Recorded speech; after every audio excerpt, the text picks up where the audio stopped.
स्वागत है। नमस्कार। एक चर्चा हमेशा से रही कि अभी मैं सोशल मीडिया पर एक वीडियो देख रहा था जहां पर कोई पार्टी का नेता था। मैं नहीं किसी पार्टी का नाम लूंगा किस पार्टी का था, लेकिन इतना जरूर कहूंगा कि वो जिस पार्टी का था वो एक घटिया पार्टी है। अब मैं ये क्यों कह रहा हूं? क्योंकि वो व्यक्ति रैंडमली सड़क पे कुछ लोगों को बुलाता है और ये बोलता है कि यहाँ क्या कर रहे हो तुम? किसने अधिकार दिया तुमको सड़क पे चलने का? दिख मत जाना।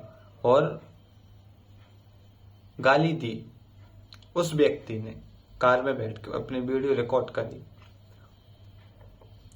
ठीक है, तो अब मैं ये कहता हूं कि ये क्या है?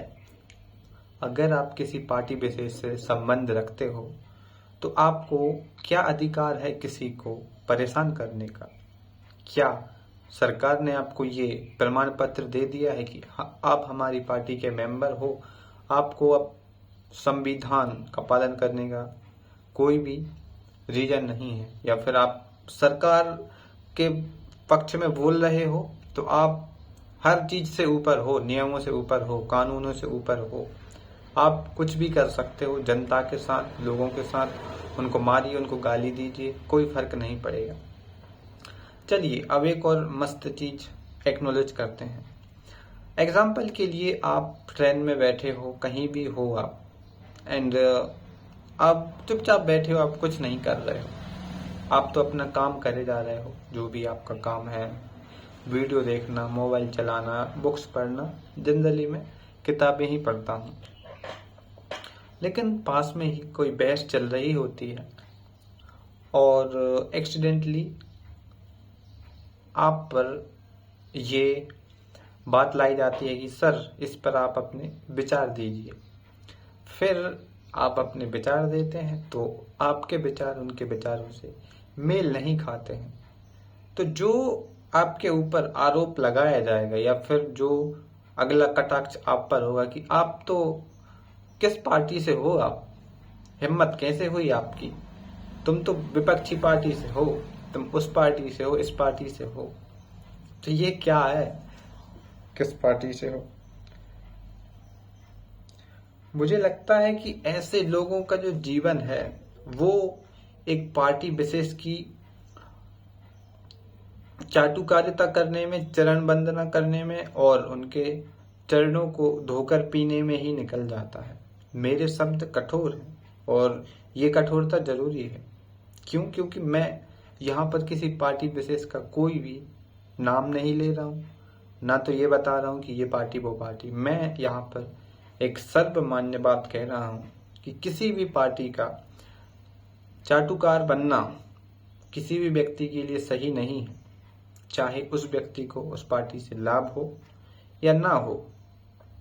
ये आपकी व्यक्तिगत स्वतंत्रता को और व्यक्तिगत जो क्या बोलूं आभा है उसको नष्ट कर देता है। आप एक व्यक्ति होने के नाते कोई जरूरत नहीं है आपको किसी के आगे हाथ फैलाने का। आप जितना मेहनत कर कर कमा सकते हैं कमाइए, ऐसे जिए, लेकिन आपको भीख मांगने की जरूरत नहीं है किसी के सामने, किसी पार्टी के सामने, किसी नेता के सामने। समझ रहे हैं? किसी भी पार्टी विशेष का नाम लेकर अपने आप को ये प्राउड मत फील कीजिए कि I am proud of this, I am proud of this. What is this? You are a human being. आपका मेन काम है सरवाइव करना। सरवाइव करने के लिए आप किसी की चरण वंदना नहीं करोगे, किसी के पैर धुलकर नहीं पियोगे और किसी भी परिस्थिति में ये नहीं करना चाहिए। और मत डरो किसी भी नेता से। नेता मतलब क्या? आप सर्वेंट हो जनता के। ये अधिकार नहीं है आपको कि आपने किसी क्षेत्र विशेष का कोई विधानसभा या फिर संसद में एक सीट पाली है तो आप राजा बन गए उस क्षेत्र के।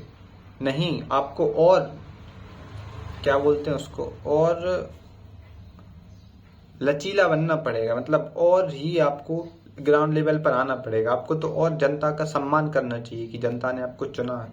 लेकिन नहीं, जब आप उस क्षेत्र में जाएंगे तो आप ऐसा फील करवाएंगे कि जनता अब देखो तुम मेरी शक्ति, मेरा पावर, मेरी गेम पावर देखो, मैं कैसे तुम्हें बर्बाद करता हूँ, या फिर मैं कैसे अपनी शक्ति का इस्तेमाल करता हूँ इस व्यक्ति के खिलाफ या इस व्यक्ति को मिटाने के लिए। जैसा हमें फिल्मों में दिखाया जाता है कि कोई पॉलिटिशियन, अधिकतर फिल्मों में हमें जो राजनेता हैं उनकी छवि को खराब ही दिखाया जाता है। हालांकि ये सार्वजनिक मतलब सार्वभौमिक सच नहीं है। कुछ ही % लोग खराब होते हैं राजनीति में, और वही लोग नैरेटिव बना देते हैं कि राजनीति खराब है ये और वो। तो आम व्यक्ति से मैं ये कहता हूँ कि आपको जरूरत नहीं है किसी भी व्यक्ति से डरने की, चाहे वो नेता हो, चाहे कोई भी अधिकारी हो। हाँ, आप व्यक्ति विशेष का सम्मान करिए, लेकिन पद का सम्मान क्या है? नहीं, बिल्कुल नहीं। अगर कोई व्यक्ति सच में महान है, जो आपको लगता है कि इसने सामाजिक योगदान दिया है, इससे लोगों का कुछ फायदा हुआ, तो विशेष रूप से आप उसका सम्मान करिए। लेकिन चरण वंदना ये किस तरीके की चीज है? बिल्कुल नहीं करनी है ये। नमस्कार।